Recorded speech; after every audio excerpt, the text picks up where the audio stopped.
Ah, no sé. A ver,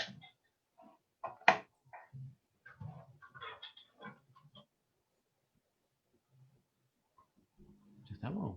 Ahí está. Estamos, ahora sí, estamos en vivo ahora. Estamos en vivo, ya estamos nuevamente, Roque. ¿Cómo Nuevamente, andamos? Gonzalo. Bien, che, gracias a Dios, todo bien. Hoy ya es viernes, Hoy ya es viernes, sí, ya el último viernes del mes, ¿no es cierto? el último viernes del mes de agosto. Exactamente. Así Sí, que bueno, mientras que vamos arrancando con la clase de hoy, estamos nosotros en la transmisión y bueno, la cantidad de gente que se va conectando, Roque, la cantidad de ¿no? gente que se va conectando y la cantidad de gente que nos estaban reclamando ayer porque no estábamos transmitiendo.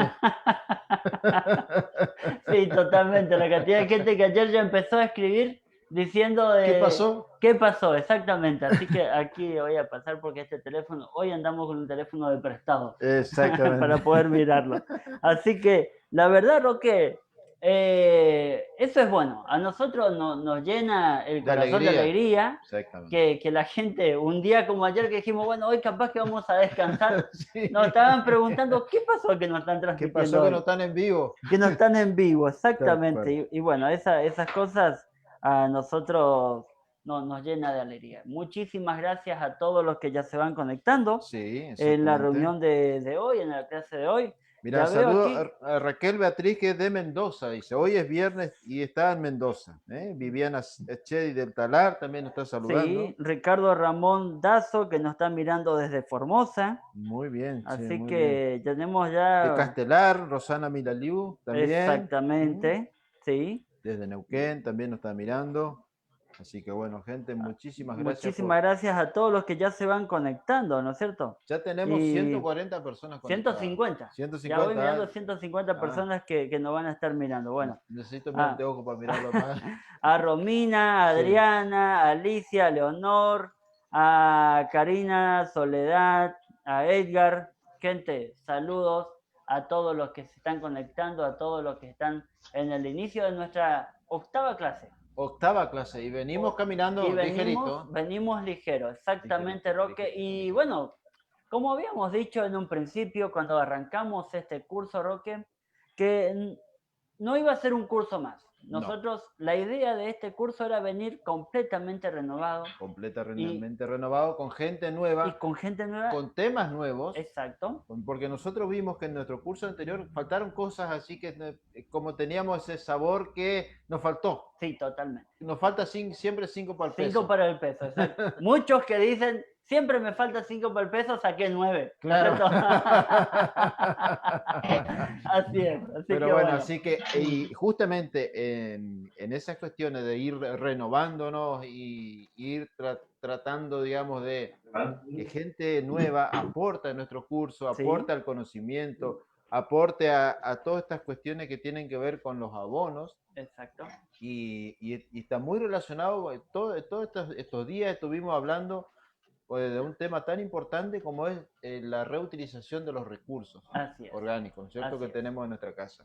Arrancamos con Alejandra. Arrancamos con Alejandra que nos dio una charla espectacular de Sí, cómo separar y exactamente. entre lo que era orgánico y lo inorgánico, que Sí, nos estuvo comentando en qué podríamos llegar a hacer con lo que eran los productos inorgánicos. sí, Nos exactamente. habló mucho de ese reciclado de lo inorgánico, ¿no es Es cierto? un tema muy Un importante tema muy para el importante, cuidado del medio ambiente. claro, y abordó mucho la cuestión de las 3 R's. Así Exactamente. que, y bueno, pero como estamos nosotros en un curso de huerta, y es un curso de huerta agroecológica, nosotros vamos más por el lado de los orgánicos. Exactamente. Y ¿Sí? entonces, en ese sentido, nos acompañó Pedro, Nos acompañó Pedro. donde la Clase clase espléndida, magistral, la clase de magistral. Pedro, donde justamente nos habló qué hacer con esos residuos orgánicos en la compostera Exacto. para producir nuestro abono que después va a volver a nuestras plantas. Así es, así es. Y hoy, Y hoy tenemos también otro invitado de lujo, de exactamente, lujo, ¿no que es ya nos cierto? estuvo acompañando Que en ya el estuvo curso con de nosotros. biogás. Que cuando estuvo con nosotros en el curso de biogás, nosotros cuando escuchamos esa experiencia, así lo hicimos. Le Y lo agarramos ahí atrapamos. al toque, le Y agarramos. cerramos el contrato con Lisandro. Cerramos el pase. Cerramos el pase y lo trajimos a nuestro equipo. Así es. Así que estamos, como te dije el otro día, Roque, estamos saliendo a la cancha con un Dream Team De primera. De primer nivel, de primer nivel, ¿no es cierto? exactamente. Y tenemos un grande T. Un grande T, tal Así cual. que bien. Exactamente. Así que hoy nos está acompañando desde la otra punta de la provincia. Exacto. Lisandro. Así es. Desde Goya nos está acompañando. Así que, Lisandro, te vamos a dar la bienvenida. Muy buenos días. ¿Cómo está la cosa por ahí, Lisandro? Si te puedes presentar para la gente que no te pudo ver en el curso de biogás, si te puedes presentar. Exacto. Hola, buen día. ¿Cómo están? Buen día, buen día. Bueno, nuevamente, muchas gracias por la invitación. Para mí es un gusto compartir con ustedes mi pequeña experiencia acá en lombricultura. Bueno, mi nombre es Lisandro Sánchez, yo soy de Goya, por supuesto, provincia de Corrientes, y aproximadamente hace 5 años que me inicié en esta actividad de lombricultura. Comencé como todos, digamos, con un puñadito de lombrices, y bueno, y ahora el emprendimiento obviamente inevitablemente va creciendo, y bueno, ahora si les parece les voy a comentar un poquito de qué consta mi experiencia. Dale. Lisandro tiene una experiencia muy buena, Roque, muy Sí. valiosa Sí. en el tema de lombricultura.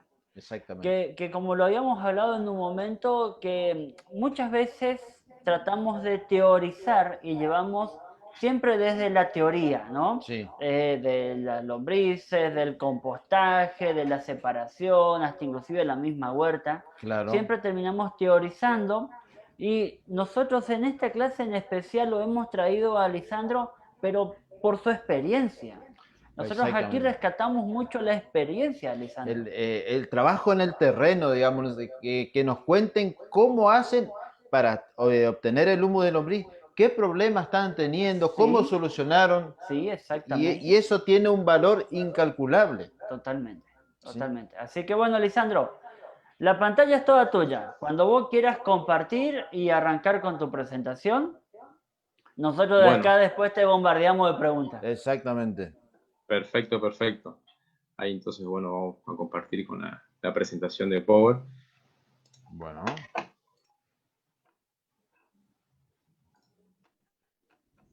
Bueno, esta es la portada de la presentación de mi experiencia en lombricultura. Bueno, como les había comentado, desde el 2015 que me inicié, conseguí mi primer puñadito de lombrices, como comienza cualquiera. Y bueno, empecé a alimentarlas con restos de materia orgánica que sobra en el domicilio, saquitos de té, hierba, algunas verdulerías me proveían de frutas, verduras y demás. Y bueno, así fue creciendo día a día el lombricultivo. Bueno, el humus, la lombricultura es una biotecnología, ¿sí? Que permite reconvertir desechos de la naturaleza orgánica biodegradables en un fertilizante de excelente calidad, que es el humus de lombriz. Existen más de 3.000 especies de lombrices, y la que mejor se adapta para esta actividad es una de las mejores se adapta es la Eisenia fétida, que normalmente se la conoce como lombriz roja californiana. Bueno, acá pasamos a la siguiente presentación. Esto ya es en el campo donde realizo la actividad. Bueno, a medida que fue creciendo la cantidad de lombrices que se aumentan exponencialmente, ya la llevamos al campo y preparo el alimento hago un compost que utilizo estiércol principalmente de vaca, que lo composto con un material seco. Son pastos de corte del mismo campo. Bueno, ahora ya necesito comprar unos rollos también, porque ya no es suficiente lo que tengo, es decir, lo que me queda del corte, entonces necesito comprar unos rollitos para poder preparar el alimento. Esto lo hago permanentemente todas las semanas, ¿sí? Se hacen capas de material seco, en este caso el pasto, otra capa de estiércol y así sucesivamente, hasta formar una pila de 50 centímetros más o menos. Bueno, eso tiene un proceso, se tapa, a las 48-72 horas se da el primer volteo. Eso levanta una temperatura, bueno, de 40, 50, 60 grados, dependiendo del tiempo que uno lo va dejando ahí. A partir de ese momento se hacen volteos sucesivos, digamos, una vez por semana, cada 10 días, más o menos, aproximadamente, para oxigenar la pila, para ayudar al proceso de compostación. Ahí vemos las pilas que las voy tapando con plástico, un poco para que no pierda la humedad, para evitar el exceso de lluvia. Las vamos destapando, las volteamos, las volvemos a tapar. Es un proceso que más o menos dura 2 meses, de 2 a 3 meses, que si bien ya no es el proceso completo de compostaje, pero sí ya ese alimento está en condiciones de proveérselo a la escama de cultivo donde tenemos las lombrices, ¿sí? Bueno. Lisandro, y sí. cuando vos hablas de ir dando vuelta a ese material para que se vaya compostando, ¿cómo vos te das cuenta cuándo tenés que dar vuelta a eso? Lo más importante son los primeros 2 o 3 volteos, que hay que hacerlo el primero a las 48, 72 horas máximo, que como es un estiércol fresco, digamos, eso va levantando mucha temperatura y para que no se queme, hay que hacerlo en esos días, digamos, en el tercer, cuarto día máximo del inicio, y a partir de ahí lo hago una vez por semana, o cada 10 días máximo, ¿sí? Más importantes son los primeros 3 volteos, que es donde toma mayor temperatura la pila. Uno después con la experiencia ya lo va viendo, destapa la pila, clava la horquilla en la pila, lo mueve un poquito y se va a dar cuenta si, bueno, la temperatura que tiene, si tiene humedad suficiente, si no, vamos regando de vuelta en el volteo. Eso con la experiencia enseguida uno lo va agarrando la mano al proceso de compostaje, que siempre tiene que mantener la humedad, que eso es muy importante. No tiene exceso, pero sí tiene una buena humedad para que trabajen los microorganismos ahí descomponiendo esa materia orgánica. Bien. Lisandro, y sí. Consulta, ¿siempre debemos compostar antes de poner a las lombrices o la podemos poner a las lombrices sobre el residuo orgánico que lo vamos trayendo, por ejemplo, en nuestra cocina? No, o sea, no es conveniente, sobre todo a nivel hogar, digamos, no es conveniente, o sea, siempre es conveniente, pero no es primordial el proceso de compostaje, digamos. En estos casos, como yo lo hago en el campo, un poco para volúmenes importantes, sí, porque son pilas altas y de esa manera levanta temperatura y se puede quemar. Pero uno en el domicilio lo va alimentando con capas finas de alimento y no se puede hacer perfectamente sin hacer un proceso de compostaje previo, digamos. Las lombrices van a ir consumiendo esa materia orgánica a medida que se va descomponiendo. O sea, no es obligatorio hacer ese proceso a No nivel es domiciliario, obligatorio, digamos. pero es recomendable que se lo haga Sí, es antes de que recomendable nosotros lo porque pongamos sobre el material orgánico que lo traemos directamente, como te decía, desde la cocina, por ejemplo. sí, es decir, cuando uno inicia, por ejemplo, en el domicilio, en una compostera o en un recipiente, inicia con el volcado de los residuos, digamos, domiciliarios, la primer capa que forma, por ahí es conveniente dejarlo una semanita, unos días, para que esa primera capa sí se descomponga un poquito y poder echar las lombrices a que trabajen ahí. A partir de ahí uno va volcando y las lombrices siempre van a permanecer en la parte que tiene mayor el proceso de descomposición está más elevado, que es la parte más baja, y va a ir consumiendo a poquito a medida que la parte de arriba va descomponiendo, va a ir tomando esos materiales y consumiendo. O sea, la lombriz, digamos, ya se maneja sola, una vez que tenga humedad adecuada ahí, va a ir comiendo lo que está en condiciones para ella, digamos.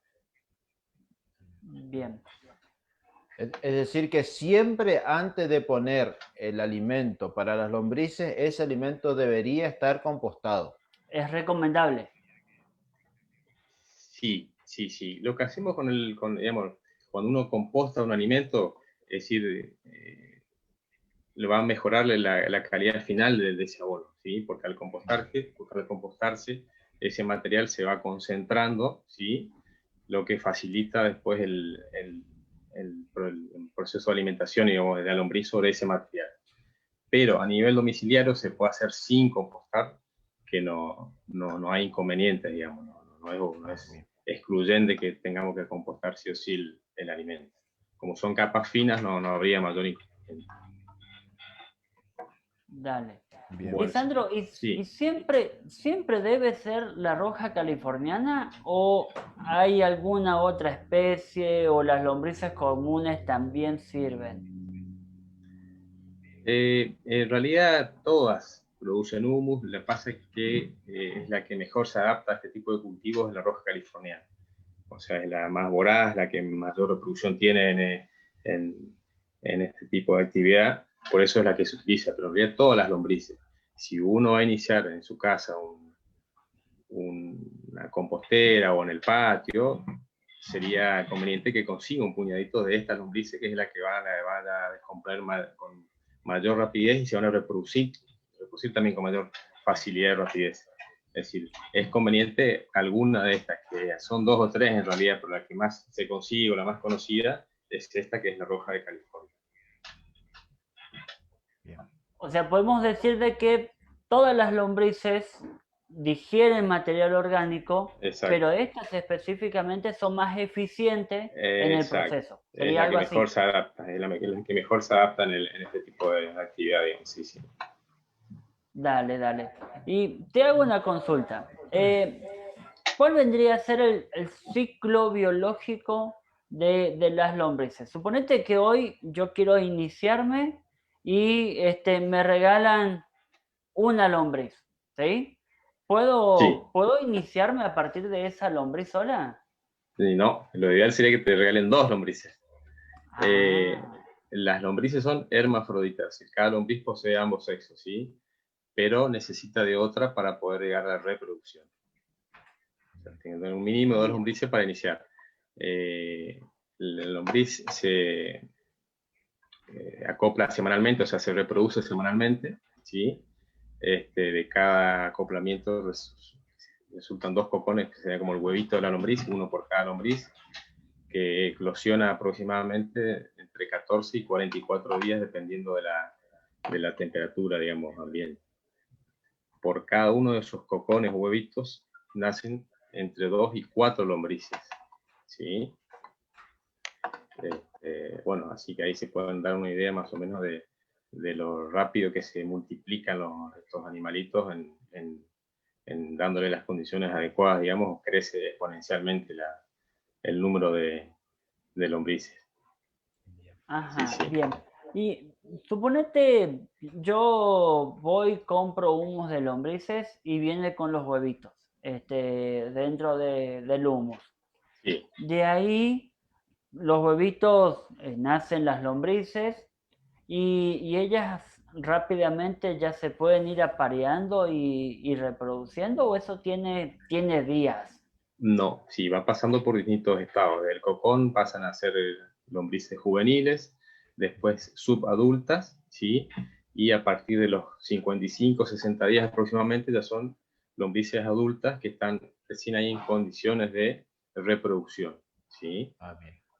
Bien. ¿Y qué sería el cocón? El cocón es una cápsula que sería, como para llamarlo de alguna manera, como un huevito en realidad, ¿sí? Es una cápsula que contiene las Ah, lombrices el cocón dentro de... vendría a ser como los huevitos, Exactamente, de cada ¿sí? cocón nacen de 2 a 4 lombrices. Ah, bien. De dos Sí, a sí. cuatro lombrices. Así que puedes iniciar tu lombricario con un cocón. Claro, Sí, sería algo así. perfectamente. Hay mucho material en internet, en las redes, en cuanto a la fecundidad, digamos, de las lombrices y los años que viven, pero la gente, es decir, experimentada y que investigó en el tema, confirma digamos, que no vive más de 4 o 5 años y que por cada cocón, cada huevito nacen de 2 a 4, porque por ahí uno busca en las redes y dicen que nacen de 16 hasta 21 huevitos, que viven 16 hasta 18 años, y bueno, no, y eso no es así. O sea, Bien. eso ya Bien, no claro. está Por eso es documentado. bueno. A nosotros hace un tiempo nos tocó vivir una experiencia con Roque muy de cerquita no todo lo que está en internet es bueno, ¿no es cierto, Roque? Exactamente, así es. Después Así, detrás de cámara te contamos. después detrás de cámara te contamos el Bueno, porqué. No todo lo que está en internet es bueno. Y viene de la mano con esto que vos estás contando, Sí, Lisandro, porque cuando nosotros buscamos en internet información, yo te lo digo, por ejemplo, nosotros cuando dimos abonos en la huerta, que fue en el primer curso de huerta agroecológica, lo dimos Roque y yo. Y de la información que yo estuve buscando, decía de que las lombrices eran hermafroditas y que se apareaban por sí solas. Era aconsejable de que hubieran dos, pero con una sola podría iniciarme. Ahora vos aquí me lo estás contando de que no. O sea, obviamente que creo en tu experiencia, porque vos tenés la teoría y vos sos el que está llevando esa teoría a la práctica. claro. Entonces, además de eso, nos decía, bueno, esto que vos estás contando, de que como que las lombrices vivían más de 20 años, ¿viste? no, en realidad eso sí, nunca fue documentado. Esos son, es decir, en los primeros años donde se comienza con esta actividad, se volcó esa información que en realidad nunca se documentó y después la gente que realmente investigó y se dedicó a estudiar el tema lo comprobó que no era así, que solamente viven de 4 o 5 años y que por cada cocón nacen de 2 a 4 lombrices solamente. Sí. Dale. Bien, bien. Y te hago, antes de que De vos continuar. continúes, porque Sí. tenemos preguntas que nos están haciendo aquí, por ejemplo. A ver, dice a ver, déjame, bueno, aquí, por ejemplo, dice Ale Rojas, si las lombrices estas rojas californianas se pueden aparear con las lombrices comunes o si se las pueden juntar. Se pueden juntar perfectamente, pero no se cruzan con otra especie. Ah, Porque bien. son especies diferentes. Exacto. De hecho, yo en el campo, o sea, cuando volteamos las pilas de compost, bueno, las lombrices californianas son pequeñas, no más de 7 centímetros el largo máximo, digamos, que tiene cada lombriz, y cuando volteamos el compost encontramos algunas lombrices bastante más grandes, que son las lombrices de tierra, que se van incorporando al compost que están en el suelo, y bueno, eso va todo después en las pilas, en las camas de cultivo. No hay ningún inconveniente, simplemente no se cruzan unas con otras. Bien. Y desde tu experiencia, ¿cómo nosotros nos damos cuenta cuál es la californiana y cuál no es la californiana? La lombriz californiana es una lombriz de color, digamos, rojo bastante intenso. Son lombrices de pequeñas a medianas, bastante más chicas que la que uno por ahí encuentra, no sé, en un macetero, en el patio. Son lombrices finitas. Digamos, el máximo son 7 centímetros, pesan de 0,8 a 1,4 gramos. En realidad, por ahí es difícil a simple vista porque, bueno, es parecida a la mayoría de las lombrices. Pero bueno, yo acá lamentablemente no tengo una foto en internet, hay mucho material como para que uno pueda ver e identificarla. Son rojizas, pequeñas y son, digamos, tienen, uno si lo ve con un poco de luz, el cuerpo es una sucesión de anillos, de pequeños anillitos, que eso se ve bastante bien, digamos, si uno los mira de cerca. Pero bueno, después uno con la experiencia lo va identificando mejor, digamos. Claro, bien. Y una de las preguntas que también nos están haciendo es, ¿qué comen las lombrices? Vos hablabas de que en tu experiencia usás mucho abonos de animales, ¿no? Abonos de vacas, abonos de caballo, y bueno, usás mucho desde ese material. Ahora, nosotros que estamos más bien en la zona urbana o pensando en aquellas personas que están en las grandes ciudades que no tienen tal vez ese acceso a ese tipo de abono. Exacto. Nos preguntan si las lombrices comen, por ejemplo, papeles, si comen Cartones. cartones, cáscaras de cebolla, cáscaras de huevo. Bueno, ¿qué comen las lombrices? Sí, la lombriz come todo material que se puede, digamos, biodegradable, material orgánico. Cartón come, papel también, siempre y cuando no tenga, dentro de lo posible, no tenga tinta, digamos, ese papel o ese cartón, que eso la podría afectar. Cualquier resto de saquitos de té, de verdura, Por ahí uno busca en internet y dice que cebolla y naranjas, por ejemplo, no se les puede dar, pero sí se puede. En realidad no se le puede dar todo el volumen de cebolla o todo de naranja porque la acidez, bueno, las mataría. Pero una cebolla o dos mezcladas con otra materia orgánica, no hay ningún inconveniente. Todo el resto de material, excepto hay que evitar lo posible el material cocido, ¿sí? Carne tampoco, restos de carne, cualquier animal tampoco es conveniente. Todo lo que sea material vegetal, papel, cartón, restos de café, saquitos de tela, o sea, la borra del café, restos de frutas, verduras, todo es alimento para la lombriz. Acá nos están preguntando específicamente si comen cáscara de huevo. Y hay varias preguntas relacionadas a eso. Sí, lo conveniente ahí es triturar al máximo esa cáscara de huevo. Muchos lo que hacen es poner en una licuadora y lo pican. ¿Por qué? Porque va a ser más fácil para que la lombriz lo pueda digerir, ya que la lombriz chupa, digamos, no come, no tiene dientes. Y además, si uno tira cáscara de huevo cortada, digamos, en trozos pequeños, medianos, la lombriz cuando se va desplazando las puede llegar a cortar, incluso a matarlas, digamos, el filo que tiene ese pedacito de cáscara del huevo. Pero sí es un alimento espectacular por lo que aporta, digamos. Perdón, qué interesante Sí. esto que vos decís, Lisandro, de que las lombrices no tienen dientes. Entonces, capaz que ahí es donde yo, usando un poquito la lógica, es la importancia tal vez del compostarlo antes de darle a las lombrices, ¿no? Claro. Por eso ellas van a comer todo lo que está en condiciones de, digamos, estar bastante descompuesto, es mejor. ¿Sí? Claro, cuanto más descompuesto estuviera nuestro material orgánico, mucho mejor para que las lombrices después continúen haciendo su trabajo. Ellas más rápido lo van a digerir y más rápido va a ser la evolución, digamos, de ese lombricultivo. ¿Y qué cantidad de alimentos están consumiendo las lombrices?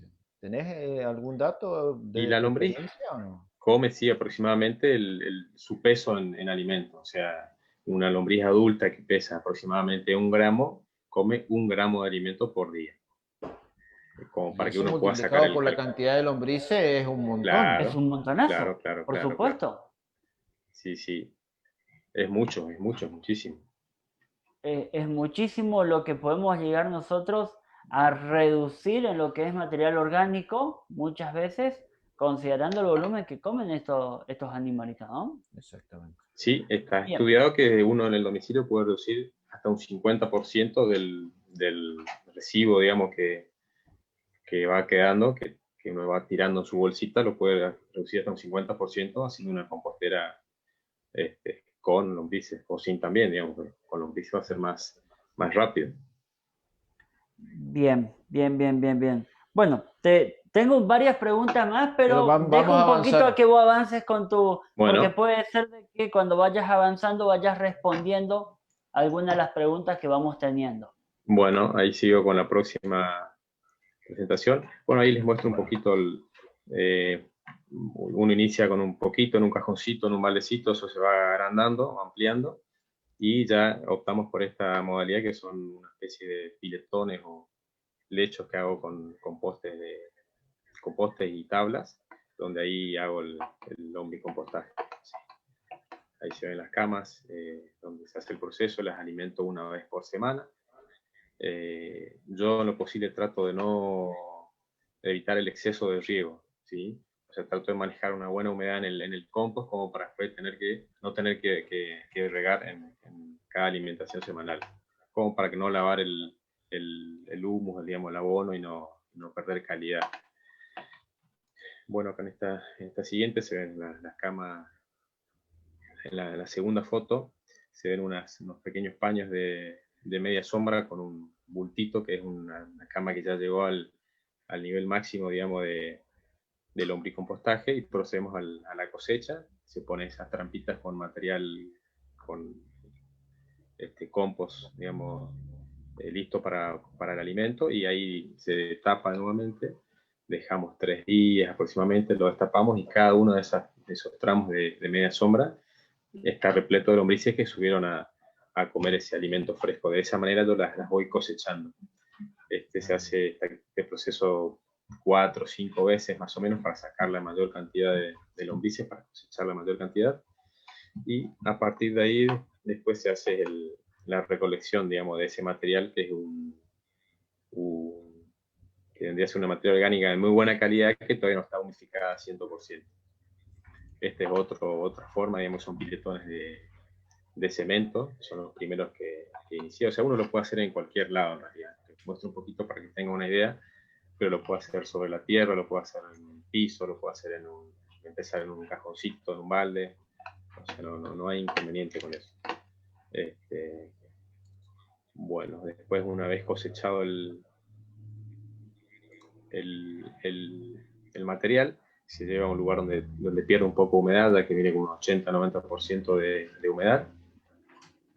Esa humedad tiene que bajar para que se pueda tamizar, digamos, zarandear ese humus.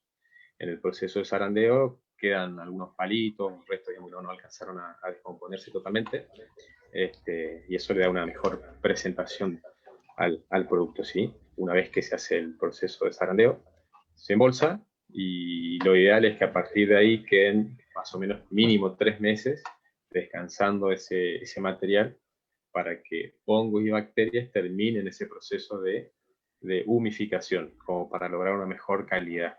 Se puede usar antes, pero si queremos obtener un humus de mejor calidad, hay que darle ese descanso, digamos, para que llegue al máximo de humificación.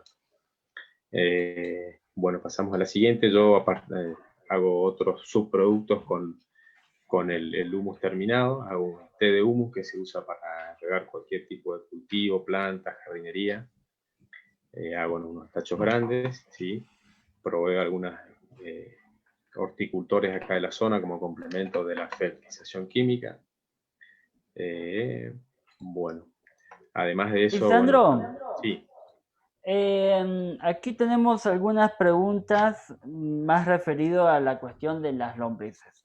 Sí. Por ejemplo, me pareció muy curiosa esta pregunta de Pablo Bozola, que dice que cuando nosotros vamos a remover el lombricario, muchas veces tendemos a partir a las lombrices, la terminamos lastimando y la partimos en dos por una cuestión de la herramienta que usamos, como una pala, por ejemplo, lo dice él. Pregunta si la lombriz se muere o si las dos partes continúan siendo vivas. La verdad, no tengo ni idea, por eso te lo pregunto. Bueno, lo ideal es no remover el material con una pala, siempre con una horquilla, un rastrillito, eso de jardinería, que no tenga una punta afilada, porque si no, cada vez que metemos una pala o algo con filo, vamos a estar cortándolas al medio.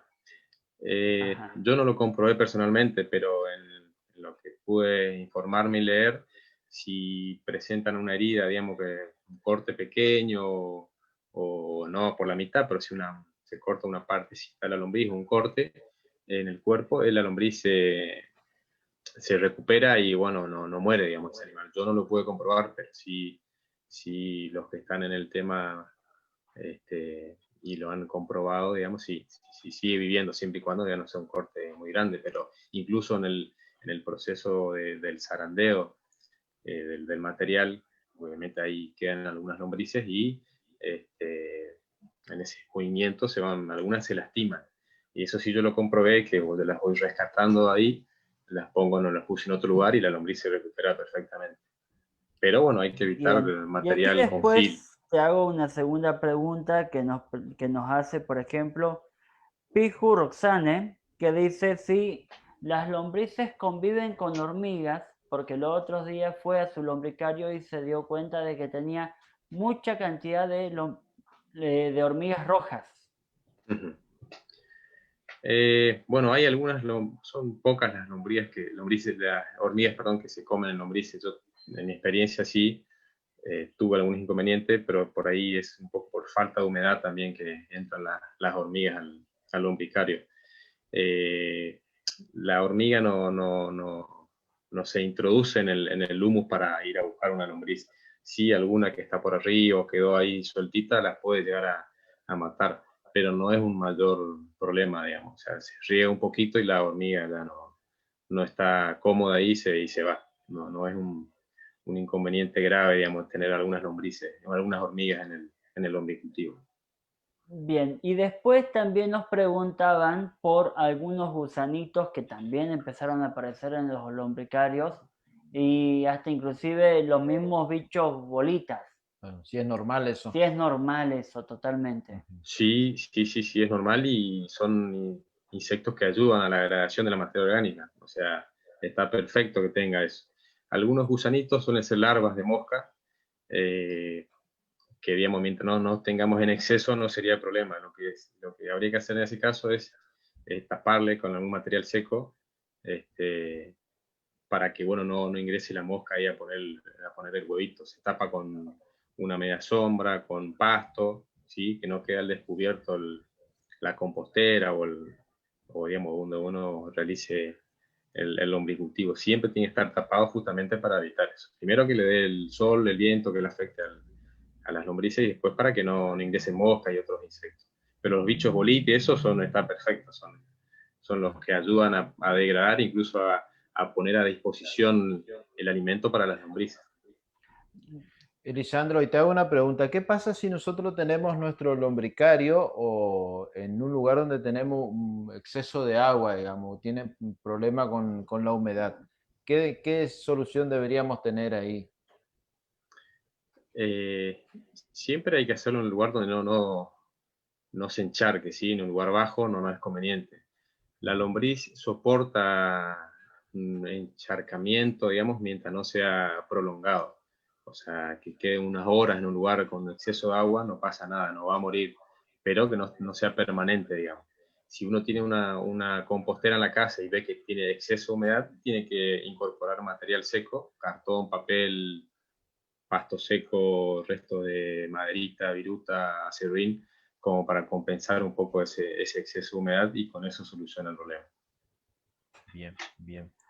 Y cuando uno realiza la cosecha del material que las lombrices ya lo estuvieron trabajando, ya estuvieron como consumiendo, digamos, ¿cada cuánto se debería realizar esa cosecha, Lisandro?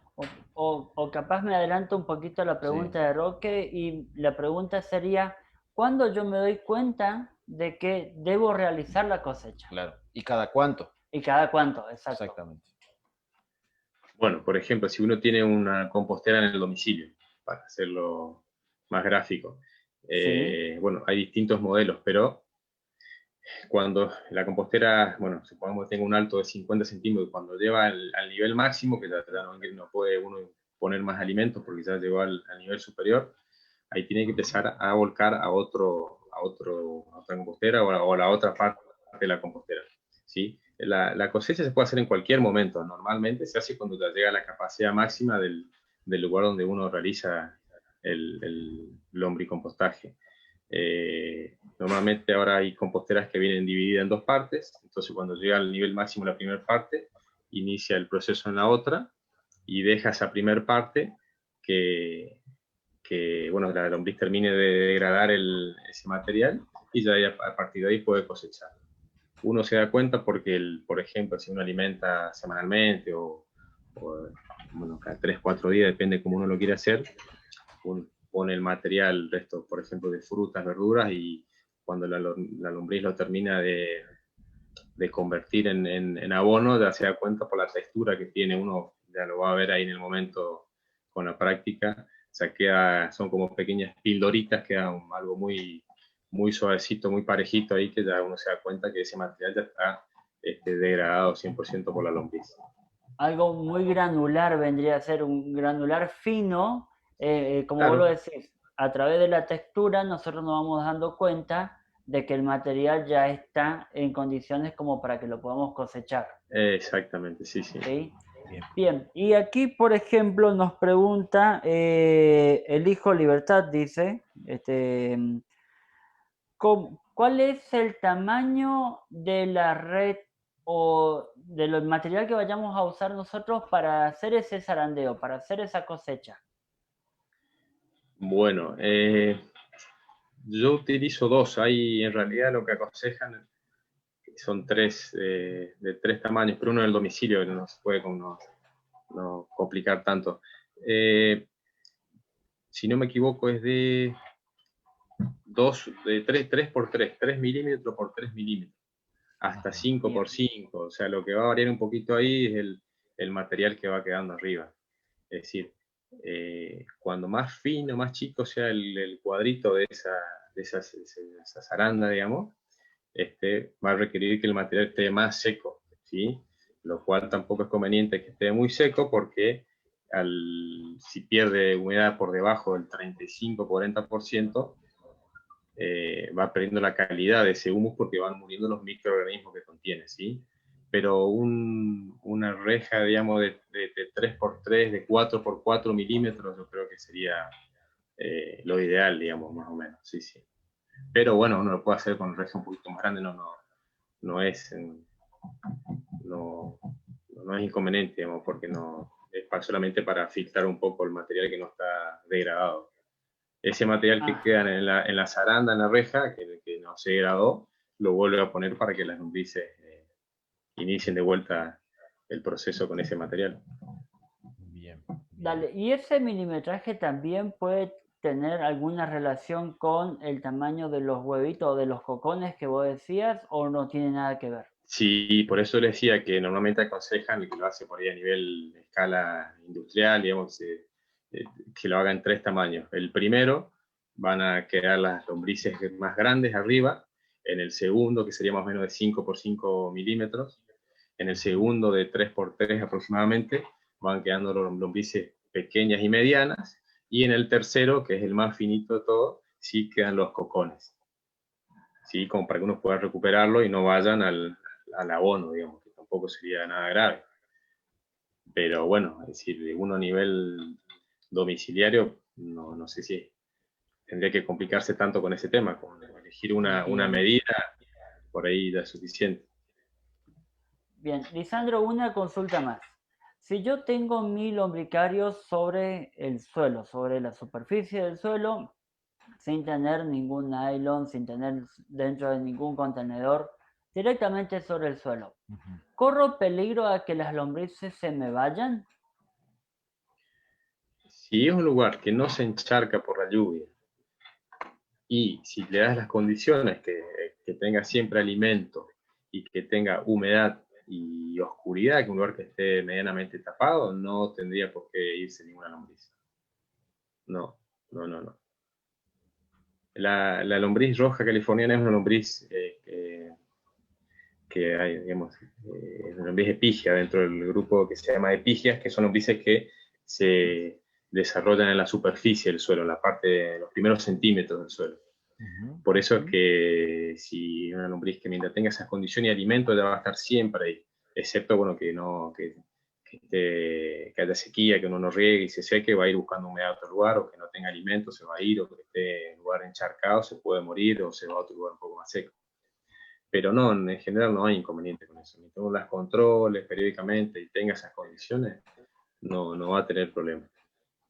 Está bien. Lisandro, y te hago otra pregunta. ¿Alguna plaga que se puedan detectar para controlar cuando uno tiene un lombricario? Que yo no sé, vos decías que el tema de, por ejemplo, las hormigas en general no atacan a las lombrices, pero por ejemplo, alguna otra plaga, no sé, me estoy Claro. imaginando los pájaros, por ejemplo, ahora. Exacto. Aquí, por ejemplo, se ve que nos están mirando, hay gente que nos está mirando desde Guatemala, como para que Ajá. vos tengas una idea. Bueno. Y allá nos pregunta de algunas isocas, que son algunos gusanos que tienen adentro de la compostera, que tienen adentro del lombricario. Lo que pregunta Roque es, ¿hay alguna plaga, hay algo que tengamos que decir, bueno, esto no tiene que haber adentro de nuestro lombricario? O esto no tiene que aparecer porque yo estoy manejando mal la Claro, humedad, la aireación, no sé, exacto. alguna cuestión de esa. No. Por eso las larvas es porque seguramente el lugar donde desarrolla el lombricultivo está destapado y si maneja material, por ejemplo, restos de fruta, verdura o de descomposición, inevitablemente la mosca va a ir a poner el huevito. Por eso hay que mantener tapado, ¿sí? Normalmente no hay inconveniente con los insectos. Hay una plaga que se llama planaria, que es una especie de sanguijuela, que es así, es muy, muy peligrosa para las lombrices, pero Es decir, no es una plaga común que aparece siempre. Es muy contados los casos donde han encontrado ese bichito. Normalmente no hay problema. Todo lo que sea bicho bolita o esos bichitos parecidos como unas pequeñas cucarachitas, no, al contrario, o sea, esos animalitos van a degradar ese material y van a poner a disposición de las lombrices un material más fino para que la lombriz lo pueda digerir, así que no hay inconveniente. Mientras no sea un exceso, no esté lleno de gusanos, lleno de otros bichos, no pasa nada. Bien. Bueno, Dale. ¿seguimos? Bien, seguimos. Tengo muchas preguntas respecto a el producto que tenemos nosotros de las lombrices, justamente sobre el humus de la lombriz Y el y el lixiviado. lixiviado que vos lo estás por exponer ahora. Dejo un rato a que vos continúes con tu exposición y después comienzo con las preguntas que tengo. ¿Te parece? Bueno, perfecto. Bueno, ahí en esta imagen, como les contaba, está el subproducto que hago, que es una vez que el humus ya fue cosechado, ya pasó por el proceso de descanso, digamos, de 3 meses aproximadamente. Con ese material hago un abono líquido, que es muy sencillo hacerlo, que se pone en una X cantidad de kilos en algún recipiente y se puede mover con un palo, con una vara, o yo lo hago como para evitar eso ya con unos motorcitos que está constantemente oxigenando el material, y en 48 horas tenemos un abono líquido de excelente calidad para cualquier planta, cultivo y demás. Bueno, acá en la imagen siguiente les muestro un poquito otras actividades que realizo ahí en la chacra, que bueno, algunos otros abonos que se preparan con ceniza, con melaza, con huesos molidos, con harina de roca, capturas de microorganismos. Son todas actividades dentro de la agroecología o la agricultura orgánica que tienen relación, digamos, con lo que estamos hablando. Y bueno, como para finalizar un poquito la presentación de las imágenes, les muestro ahí el resultado que en unos invernáculos donde hago verduras y hortalizas 100% orgánicas, sin ningún tipo de productos de síntesis química, ni insecticida y demás, para que vean que la calidad por ahí de los productos que se pueden obtener. Con humus de lombriz, y bueno, hay otros abonos también que se pueden utilizar en las chacras.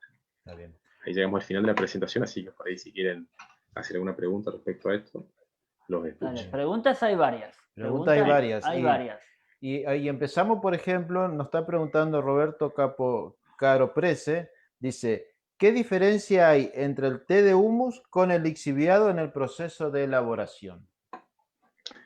Bueno, hay mucha gente que utiliza el lixiviado. El lixiviado es el exceso de humedad que tienen las camas de cultivo, la compostera y demás. Es decir, lo que va de alguna manera goteando de lo que uno riega ese lecho. Ese material, en realidad, por ahí no es un material óptimo para usarlo como fertilizante, porque es el exceso de humedad de un material que no está 100% humificado, o sea, es muy inestable para algunos cultivos. O sea, no es recomendable. Se puede usar en las plantas de jardín y demás, pero a nivel horticultura o cultivo que pueda tener un inconveniente, no es lo mejor. O sea, el lixiviado es el exceso de humedad de una cama de cultivo, lo que va goteando, digamos, de cuando uno riega, ¿sí? El té de humus se hace ya con el producto terminado, con el humus 100% humificado, después pasó por el proceso de descanso, digamos, ese material donde se humificó, y ahí recién se inicia el proceso para hacer el té de humus, que se va, como le mostraba ahí en esos tachos de 1000 litros, que está oxigenándose constantemente. Se obtiene un producto de mejor calidad sin ningún riesgo para cultivo o cualquier planta. Dale, Lisandro, Sí. perdón. Lisandro, y yo tengo el humus, lo he cosechado. Vos decías de que debo darle un descanso a ese humus. ¿Cuánto tiempo Sí, lo debo dejar descansar? mínimo 3 meses, eso es lo ideal.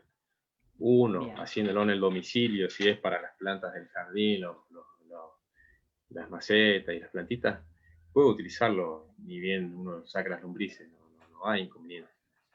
pero logra una mejor calidad de ese producto dejándolo un periodo de descanso para que termine el proceso de humidificación.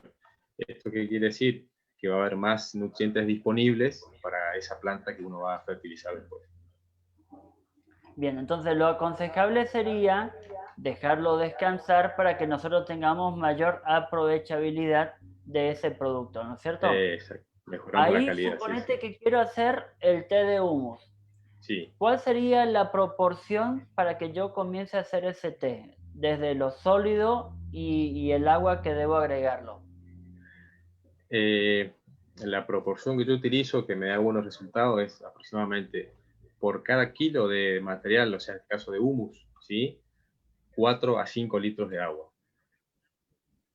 ¿Sí? Por ejemplo, ponemos en un balde 10 litros de agua y podemos agregar unos 2 kilos de humus. Dale, entonces de vuelta, por cada kilo de humus sólido, le 4 a agregamos 5 litros. 4 a 5 litros de agua. 5 litros de agua. 5 litros para hacer la relación. Como para hacer 1 la a 5, relación. digamos. 1 a 1 5. kilo, 5 litros de agua. Exacto. Bien. Después Lisandro, hay, y eso, sí. ¿cómo yo calculo la dosis que le voy a aplicar a nuestras plantas? Pues que tenemos nuestra huerta para ponerle a nuestras verduras, a nuestras flores. ¿Tienen alguna limitante con respecto a la cantidad que vamos a poner o no? Sí, normalmente se utiliza del 5 al 10%. Una vez que tenemos ese té de humus, de ese líquido determinado, utilizamos al 5, máximo 10%. No hay inconveniente, no va a quemar ninguna planta, no pasa nada, digamos, es flexible la cantidad que uno puede utilizar. Más o menos es en esa proporción. Bien. Y nosotros preparamos el té de humus, o sea, lo colocamos a ese kilo de residuo sólido en los 5 litros de agua. Vos hablabas de que había que removerlo. ¿Y eso hay que dejarlo estacionar un tiempo o ya lo puedo comenzar a utilizar? No, ese proceso puede durar 1 o 2 días. Si puedo hacerlo 2 días, mejor. Se remueve 3 o 4 veces al día con una varita, con un palito, como para oxigenar y que haya una reproducción de microorganismos, digamos, que no se mueran esos microorganismos que contiene el producto. Lo remueve 2 o 3 veces en el día y al segundo día ya está listo para usarlo. Se filtra y ya está listo para usarlo. Y lo que queda va a alguna plantita así como abono, que se llama el resto de humus que queda ahí en el fondo del balde. Está bien. ¿Y qué cantidad nosotros deberíamos estar aplicando de humus de lombriz en nuestra huerta, por ejemplo? A ver, por ejemplo, si yo te pregunto por 1 metro cuadrado de una huerta, ¿qué cantidad de humus yo debería estar aplicando? ¿Cuál sería la dosis? 1 a 2 kilos por metro cuadrado. Poquito más, 1 o poquito 2 menos kilos no por va. metro cuadrado cuando estamos hablando del humus sólido. Exactamente. Y Sí, si sí, nos sí, sí. referíamos al té de humo, ¿vos cuánto nos decías? ¿Cómo hacíamos la dilución? Se diluye al 5 o al 10% ese té terminado y eso se riega cada 15 días, 20 días, lo va regando con ese material, ese líquido. Más o Dale. menos, o sea. Una consulta. Suponete que yo tengo mucho residuo orgánico por algún motivo, entonces lo coloco a los lombrices, tengo mucho humus y en lugar de ponerlo esta dosis que vos nos decías por metro cuadrado, yo coloco más. ¿Hay algún problema de toxicidad o de pasarme en la dosis? Que las plantas se puedan Que quemar, las por plantas se ejemplo. puedan quemar, por ejemplo. ¿Hay algún problema con eso? No, el humo es un material que no quema, no, en absoluto, y uno puede poner en contacto con la raíz perfectamente que no va a quemar. Ahora, si uno tira en exceso ese líquido a la planta, lo riega en exceso todos los días o muy, muy concentrado, y sí puede haber un exceso de algún nutriente que afecta al cultivo. Sí, pero, o sea, no, yo al menos nunca pude comprobarlo porque, es decir, que haya afectado a un cultivo. Hay lugares plantitas que la tengo cerca del lugar donde hacemos todo el líquido y hacemos el proceso del material y que por ahí veces, por ahí sin darnos cuenta, regamos en exceso con el material excedente y la verdad que no, hasta ahora nunca tuve inconveniente. No. Pero sí Bien. puede haber algún problema por un exceso de nutrientes, sí, podría. Lisandro, y nosotros, por ejemplo, armamos nuestro lombricario, cosechamos las lombrices, los ponemos en otro lugar para que sigan trabajando, juntamos el humus ya que prepararon las lombrices.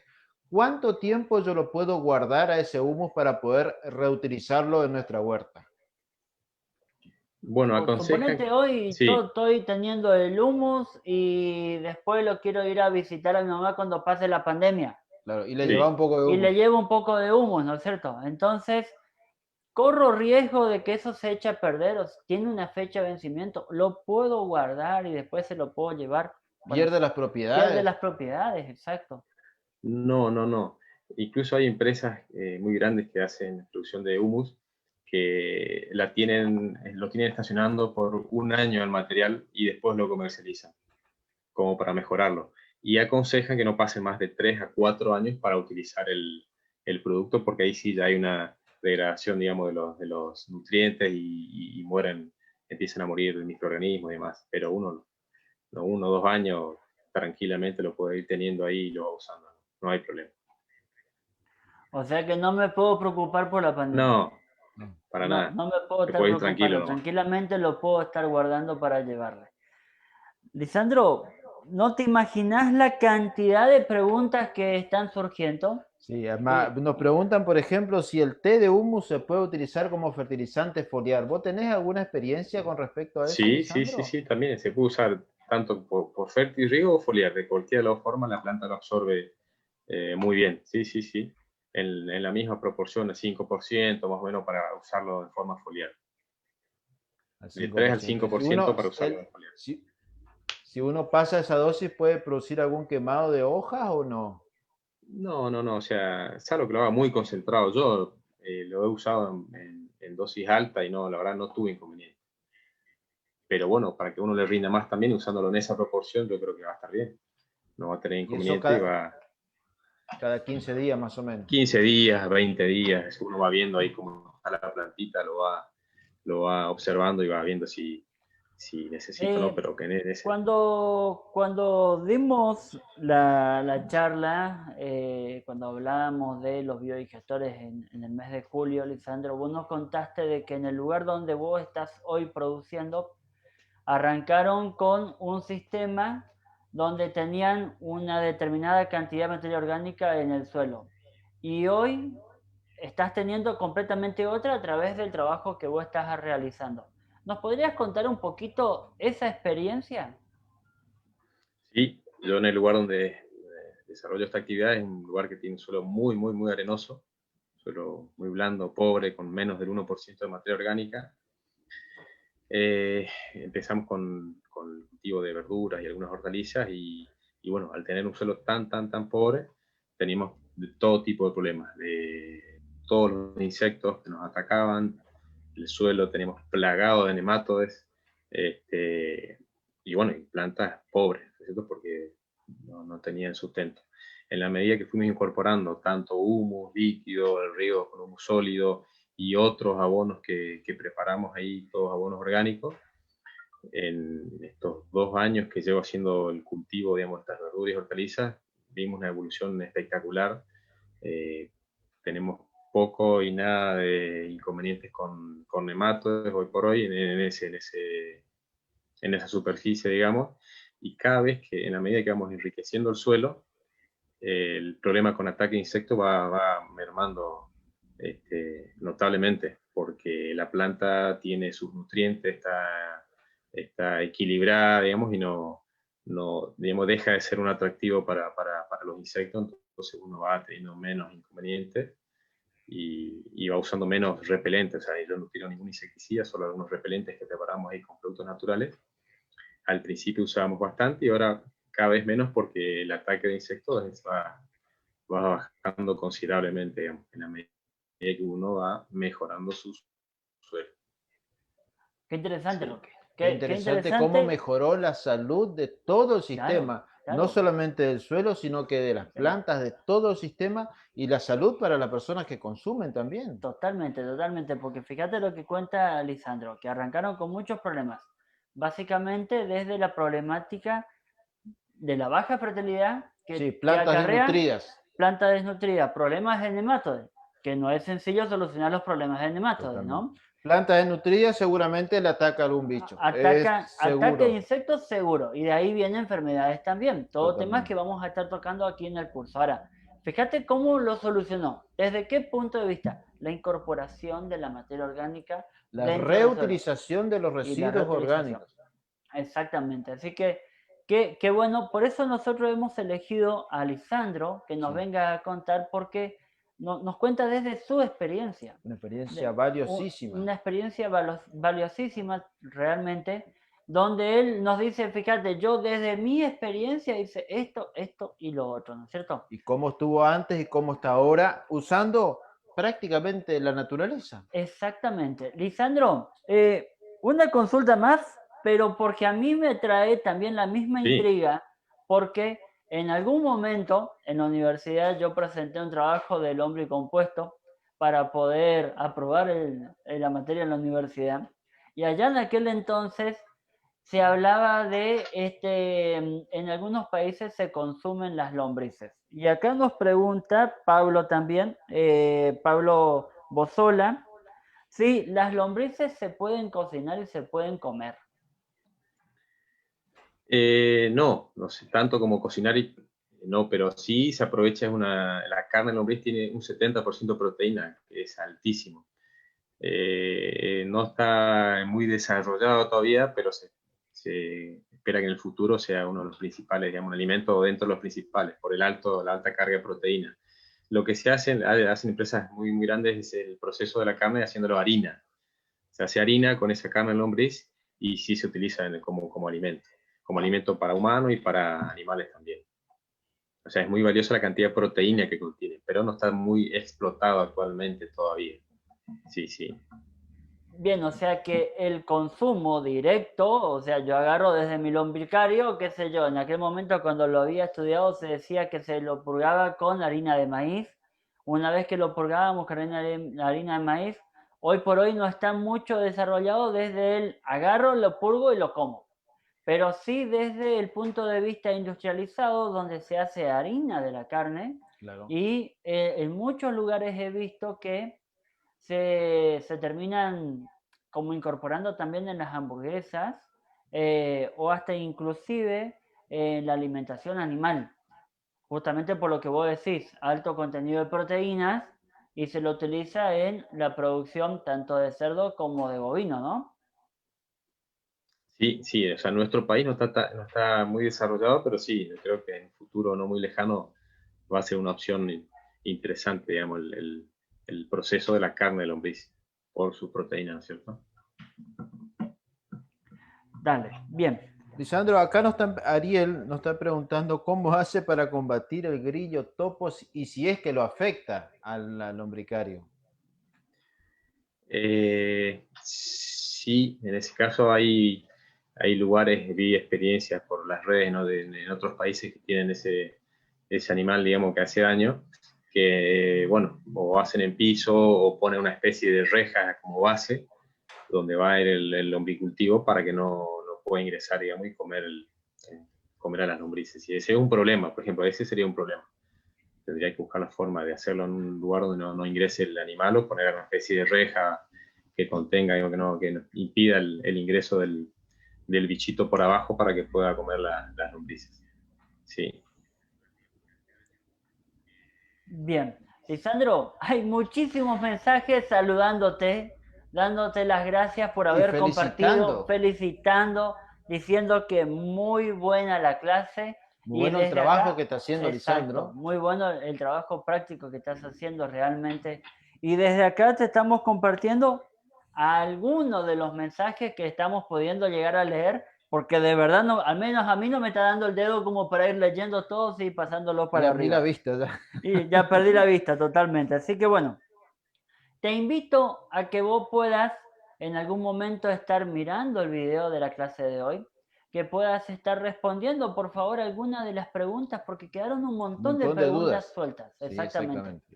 Que nosotros no te las pudimos estar diciendo porque por ahí eran preguntas de algunos temas que ya lo habíamos pasado para no volver nuevamente atrás. Y aparte por una cuestión de tiempo, Y por una tenemos cuestión una de hora. tiempo, totalmente. Así que hasta inclusive llegó alguien a decirnos de que teníamos que dar un curso exclusivo de lombricario. Así que bueno, como para que vos te imagines, Lisandro.